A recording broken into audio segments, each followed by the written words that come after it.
পৃথিবীর বুকে সবচেয়ে পবিত্র সবচেয়ে নিরাপদ স্থান কোনটি? আপনার হৃদয় নিশ্চয়ই এক বাক্যে উত্তর দেবে পবিত্র কাবাঘর। কিন্তু যদি আপনাকে বলি এমন একদিন আসছে যেদিন এই পৃথিবীর বুকেই পবিত্র কাবাঘরকে ইটের পর ইট খুলে টুকরো টুকরো করে ধ্বংস করা হবে, আর সবচেয়ে অবাক করা বিষয় হলো সেই ভয়াবহ দৃশ্য চোখের সামনে ঘটার পরও পৃথিবীর বুকে বেঁচে থাকা একজন মুসলমানও তাকে বাধা দিতে আসবে না, কেউ একটা শব্দও উচ্চারণ করবে না। কিন্তু কেন? কি এমন ঘটবে সেদিন? কোথায় হারিয়ে যাবে কোটি কোটি মুসলমান? আজ আমরা এমন এক রোমহর্ষক ভবিষ্যতের গল্প শুনব যা আপনার হৃদয়কে কাঁপিয়ে দেবে, চোখের কোণে জল এনে দেবে। একটু চোখ বন্ধ করে কল্পনা করুন তো মক্কার সেই পবিত্র প্রাঙ্গণ, যেখানে পা রাখলেই পৃথিবীর সমস্ত ক্লান্তি, সমস্ত কষ্ট যেন এক নিমিষেই ধুয়ে মুছে সাফ হয়ে যায়। কালো গিলাফে মোড়ানো সেই চারকোনা ঘরটি, যার দিকে একবার তাকালে আর চোখ ফেরানো যায় না। প্রতিদিন, প্রতি মুহূর্ত, দিন নেই রাত নেই, লাখ লাখ মানুষ এই ঘরকে কেন্দ্র করে ঘুরছে। কেউ কাঁদছে তার গুনাহ মাফের আশায়, কেউ বা দুহাত তুলে নিজের মনের না বলা কথাগুলো তার রবের কাছে জানাচ্ছে। এই কাবা শুধু পাথর আর মাটির তৈরি কোনো ইমারত নয়, এটি কোটি কোটি মুসলমানের আবেগ, ভালোবাসা এবং বিশ্বাসের স্পন্দন। হজরত ইব্রাহিম আলাইসাল্লামের পবিত্র হাতে গড়া এই ঘর হাজার হাজার বছর ধরে মুমিনদের হৃদয়ে রাজত্ব করে আসছে। ইতিহাস সাক্ষী, এই কাবাঘরকে ধ্বংস করার চেষ্টা এর আগেও হয়েছে। আব্রাহার সেই বিশাল হস্তিবাহিনী যখন কাবা ধ্বংস করতে এসেছিল, তখন আল্লাহ তাআলা আবাবিল পাখির মাধ্যমে তাদের ধুলোয় মিশিয়ে দিয়েছিলেন, কারণ এই ঘরের রক্ষক স্বয়ং আল্লাহ। তাহলে শেষ জামানায় এমন কি ঘটবে? কেন আল্লাহ তাআলা সেই কাফিরকে কাবা ধ্বংস করার সুযোগ দেবেন? কেন সেদিন কোনো আবাবিল পাখি আকাশ থেকে নেমে আসবে না? এই প্রশ্নের উত্তর লুকিয়ে আছে আমাদের প্রিয় নবী হজরত মুহাম্মদ সাল্লাল্লাহু আলাইহি ওয়াসাল্লামের একটি হৃদয় বিদারক হাদিসের মাঝে। রাসূল সাল্লাল্লাহু আলাইহি ওয়াসাল্লামের ভবিষ্যৎবাণী কখনোই মিথ্যা হতে পারে না। তিনি কিয়ামতের পূর্ব মুহূর্তের এমন কিছু ঘটনার কথা বলে গেছেন যা শুনলে যে কোনো মুমিনের গায়ের লোম খাড়া হয়ে যায়। তিনি জানিয়েছেন, কিয়ামতের একেবারে কাছাকাছি সময়ে যখন পৃথিবীর আয়ু প্রায় শেষ হয়ে আসবে, তখন আবিসিনিয়া বা বর্তমান ইথিওপিয়া থেকে এক বিকট দর্শনের কাফির আবির্ভূত হবে। হাদিসের ভাষায় তাকে বলা হয়েছে জুল সুয়াইকাতাইন, যার অর্থ হল চিকন ও দুর্বল পায়ের অধিকারী এক ব্যক্তি। এই সেই অভিশপ্ত ব্যক্তি যার হাতে লেখা রয়েছে পবিত্র কাবাঘরের পতন। কিন্তু আপনার মনে নিশ্চয়ই একটি প্রশ্ন বারবার উঁকি দিচ্ছে। বর্তমানে পৃথিবীতে প্রায় 200 কোটির বেশি মুসলমান, কোটি কোটি হাফেজ, আলেম আর সাধারণ ধর্মপ্রাণ মানুষ। তারা কি চোখের সামনে কাবার এই অবমাননা মেনে নেবে না? তাদের রক্ত কি একটু তকবক করে উঠবে না? উত্তরটা হলো না, তারা কেউ বাধা দেবে না। কারণটি জানলে আপনার বুকের ভেতরটা হয়তো হু হু করে কেঁদে উঠবে। কাবা ধ্বংসের সেই দিনটিতে এই বিশাল পৃথিবীর বুকে আল্লাহ বলার মতো একজন মানুষও অবশিষ্ট থাকবে না। কিভাবে খালি হয়ে যাবে এই পৃথিবী? আসুন একটু পেছনের দিকে যাই। কাবা ধ্বংসের এই ঘটনাটি হুট করেই একদিন সকালে ঘটে যাবে না। এর আগে পৃথিবীতে বয়ে যাবে বিশাল সব পরিবর্তন। হজরত ঈসা আলাইহিসসালাম আকাশ থেকে নেমে আসবেন, দাজ্জালের মতো ভয়ঙ্কর ফিতনার পতন হবে, ইয়াজুজ মাজুজ নামক সেই ধ্বংসাত্মক জাতি আল্লাহর গজবে ধ্বংস হয়ে যাবে।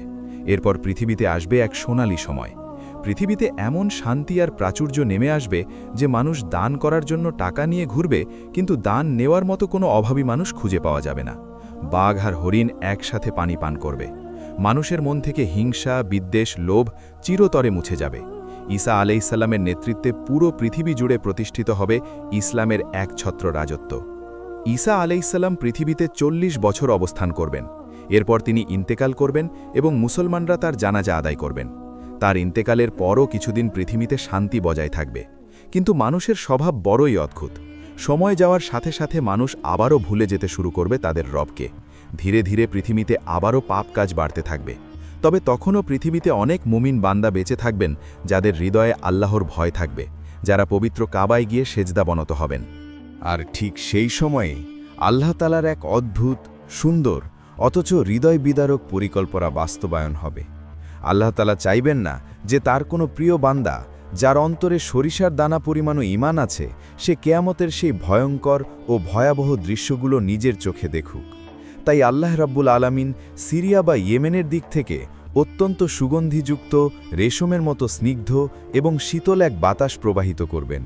এই বাতাসটি হবে পৃথিবীর ইতিহাসের সবচেয়ে মায়াবী বাতাস। এই স্নিগ্ধ বাতাসটি ধীরে ধীরে পুরো পৃথিবীতে ছড়িয়ে পড়বে। মক্কা, মদিনা, এশিয়া, ইউরোপ, পৃথিবীর যে প্রান্তেই কোনো মুমিন লুকিয়ে থাকুক না কেন, এই বাতাস তাকে ছুঁয়ে যাবে। আর এই বাতাসের স্পর্শ এতটাই আরামদায়ক হবে যে তা শরীরে লাগামাত্রই মুমিনদের বগলের নিচ দিয়ে প্রবেশ করে তাদের রূহ বা আত্মাকে খুব শান্তিতে কোনো রকম কষ্ট ছাড়াই বের করে নিয়ে যাবে। মায়াবী এই বাতাসের পরশে একে একে ঢলে পড়বে পৃথিবীর সমস্ত ভালো মানুষ।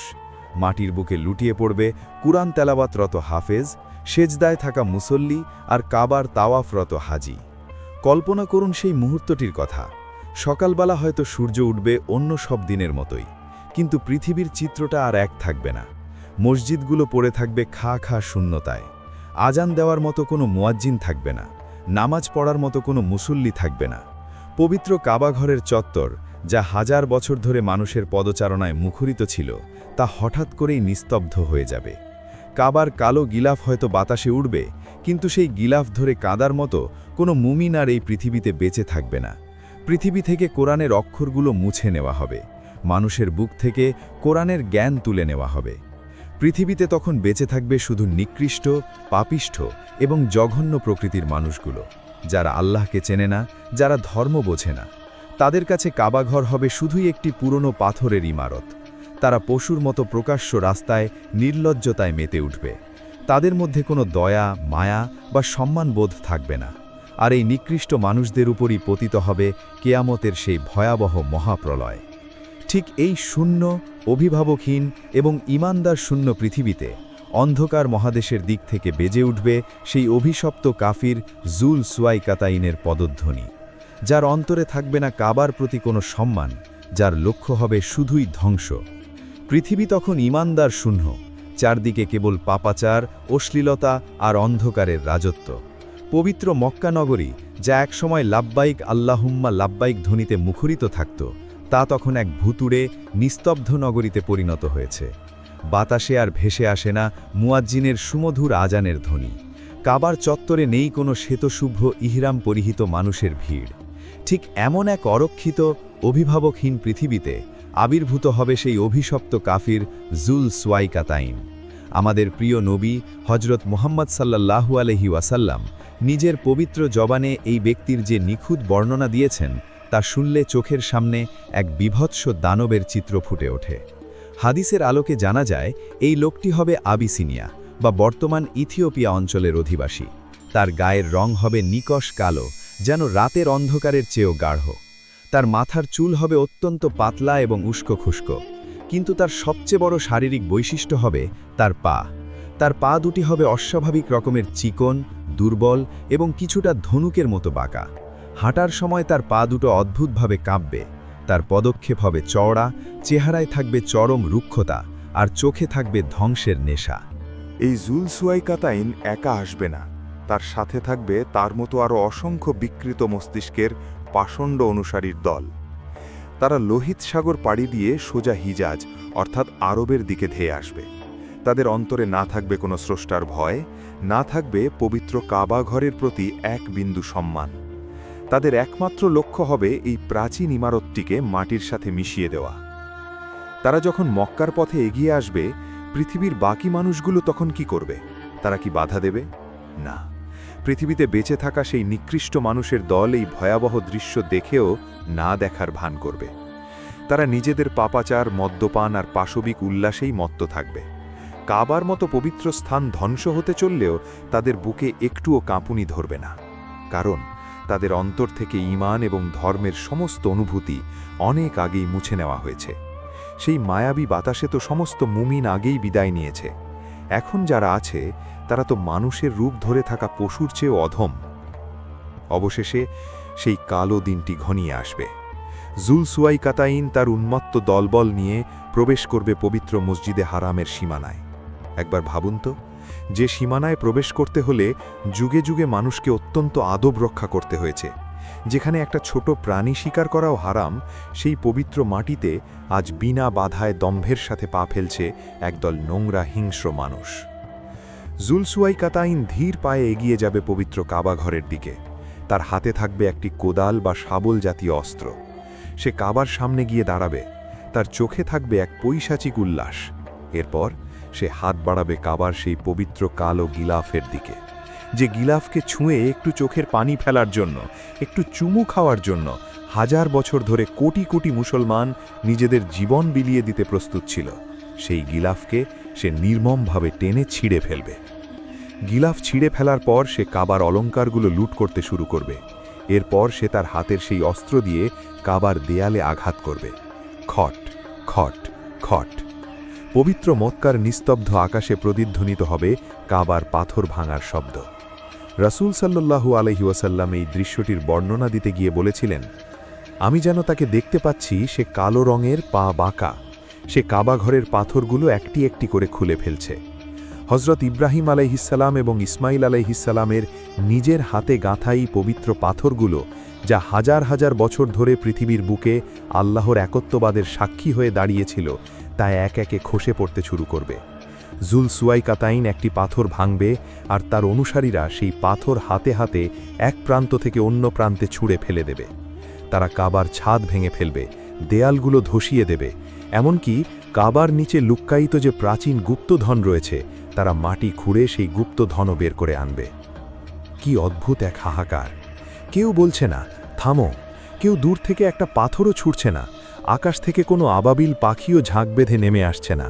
কারণ যাদের জন্য এই কাবা, যাদের ইবাদতের কেন্দ্র এই কাবা, তারা তো আর পৃথিবীতে নেই।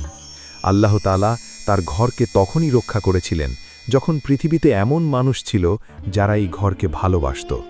কিন্তু যখন পৃথিবীতে আল্লাহ বলার মতো একজন মানুষও অবশিষ্ট নেই, তখন এই পাথরের ইমারতটি রেখে আর কী লাভ?